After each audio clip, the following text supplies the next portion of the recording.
Hello, everyone. This is Oliver from the Resistance Brings Evolution team, and I'm here to talk about the ABC show You Can't Ask that I recently watched, that I thought was so powerful, and really showed the migrant experience of hope and freedom, which is what our website is built upon, really, really well.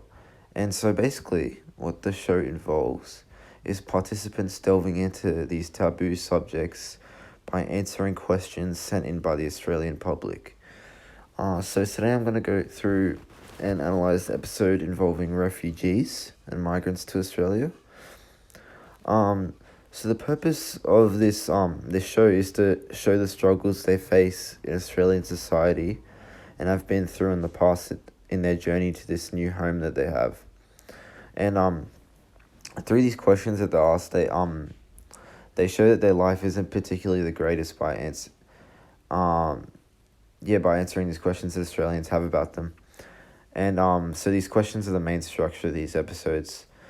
And I identified like many modes that were used in this that really lead to its success as an eye-opening program, I feel. Some of them that I'm going to be talking about are gestural, linguistic, and visual. There are loads more I could talk about, but I'm just going to stick to these. So, the producers of this show really used the gestural mode very well in this video.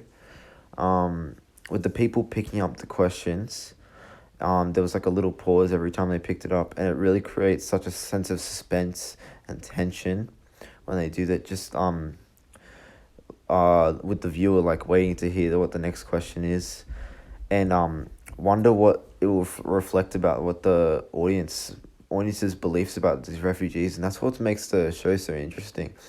It's just thinking about just like seeing what the Australian public doesn't know, and sometimes the questions might be like a bit insensitive, but it's just because people haven't been educated about these issues.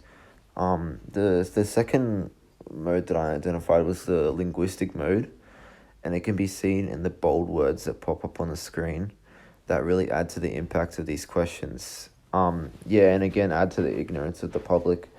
I remember one part that stood out to me was when the question popped up in bold writing, "Why did you leave your country?"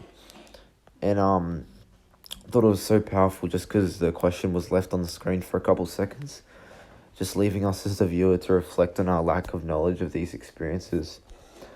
And the other mode that I found was the visual mode, and it can be definitely seen through the plain white background that they had behind the speakers, which really leaves the focus on the speaker and creates a stronger connection with the viewer. And so like through all these modes that I just mentioned, all the speakers' spirits of strength and hope are captured in their stories. And they'll really tug at your heartstrings if you imagine them imagine yourself in their shoes. Sorry about that. If you haven't watched this, I really encourage you to go watch it. There'll be a link on the website, I believe, just above this. They cover so many different controversial topics, and the producers are so clever in the way that they produce these episodes. So go check it out. That's all from me. See ya.